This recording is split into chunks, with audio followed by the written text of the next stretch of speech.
كشفت تقارير الإعلامية عن شيء غير عادي بشأن الاسم الموجود على ظهر نجم برشلونة لامين يامال، لأن المثير للدهشة أن المكتوب على قميصه لا ينتمي إلى عائلته.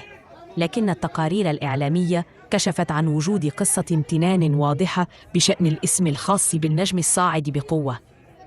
الاسم الكامل لموهبة برشلونة هو لامين يامال نصراوي إيبانا، ونصراوي من أبيه وإيبانا من أمه، لكن لامين يامال ليس اسماً عائلياً على الإطلاق.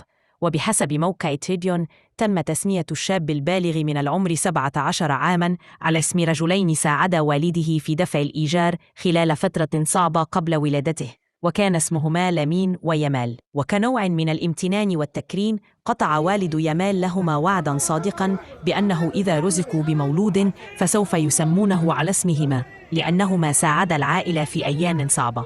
لقد أذهل نجم برشلونة متابعي كرة القدم منذ ظهوره في الموسم الماضي، رغم أنه سجل 7 أهداف خلال 50 مباراة، إلا أنه تحمل المزيد من المسؤولية وقاد منتخب إسبانيا إلى الفوز بكأس أوروبا 2024، وفاز بجائزة أفضل لاعب شاب في البطولة القارية، وحقق مع النادي الكتالوني في الموسم الجاري لقبي السوبر الإسباني وكأس الملك.